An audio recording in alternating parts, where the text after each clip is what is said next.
चीन कब किसको क्या कह दे और किसको कब धोखा दे दे ये बात किसी को नहीं मालूम। चीन को लेकर थिंकरों की राय है कि चीन अगर आपके साथ चल रहा है तो वो कब आपके साथ धोखा कर दे, कब आपका साथ छोड़ दे, ये बात आपको भी नहीं मालूम चलेगी।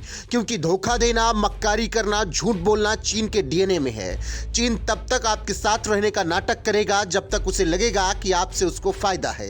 अगर चीन का फायदा खत्म तो आपके साथ उसके रिश्ते भी खत्म।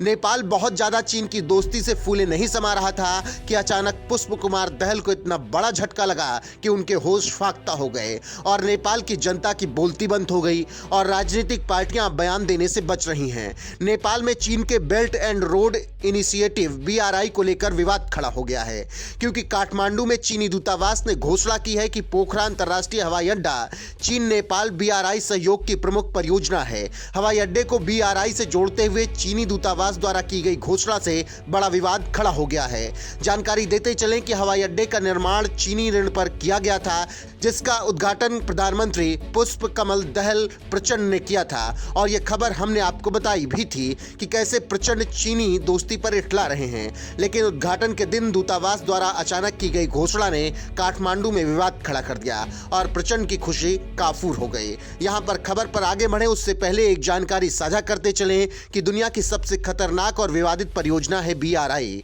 जिसका पूरा नाम बेल्ट एंड रोड इनिशिएटिव है। यह परियोजना जिस देश में जाती है वहां विवाद हो जाता है, क्योंकि चीनी उस देश को लूटना शुरू कर देते हैं। इसीलिए इस परियोजना को अगर झगड़ालू परियोजना कहें तो कुछ भी बुरा नहीं होगा। बलोची रोज आए दिन इस परियोजना से जुड़े लोगों और इस परियोजना का विरोध करते रहते हैं। खैर, खबर पर आते हैं। खबरों की माने तो उद्घाटन से एक दिन पहले दूतावास ने कहा कि यह चीन नेपाल बीआरआई सहयोग की प्रमुख परियोजना है।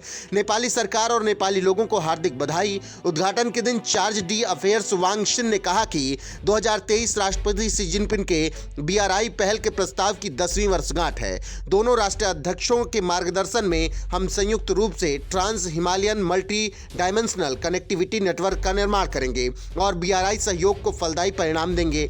लेकिन मीडिया रिपोर्ट्स के मुताबिक प्रधानमंत्री दहल ने बुधवार को इस बात पर भी चिंता जताई।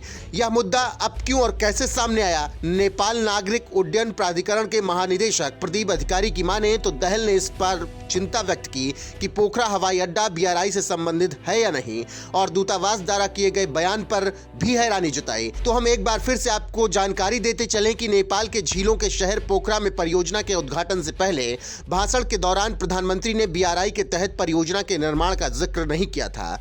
राजनीतिक दल के नेताओं ने पोखरा हवाई अड्डे के बारे में चीन के अचानक बयान देने और इसे अनावश्यक रूप से बीआरआई से जोड़ने पर टेंशन में है और इसकी आलोचना कर रहे हैं। चिंता भी व्यक्त की गई है। जानकारी देते चले कि नेपाल सरकार ने पोखरा में नए हवाई अड्डे के निर्माण के लिए चीन के एक्सिम बैंक और नेपाल के नागरिक उड्डयन प्राधिकरण के बीच 2016 में ऋण समझौते पर हस्ताक्षर किए गए, जिसके तहत नेपाल को हवाई अड्डा बनाने के लिए चीन 215.96 मिलियन डॉलर का सॉफ्ट लोन देगा। इसके साथ ही साथ चीन के एक्सिम बैंक ने ऋण का 25% ब्याज मुक्त करने और शेष राशि के लिए 20 साल में चुकाने की अवधि के साथ ब्याज दर 2% प्रति वर्ष निर्धारित किया था। लेकिन अब चीन इसे बीआरआई के नजरिए से देख रहा है। देखना होगा कि आगे नेपाली पीएम क्या करते हैं और क्या चीन पीछे हटता है या नेपाल को पीछे हटना पड़ता है। लेकिन फिलहाल तो नेपाल को जोर का झटका धीरे से लगा है, जिसे वो सहला रहा है।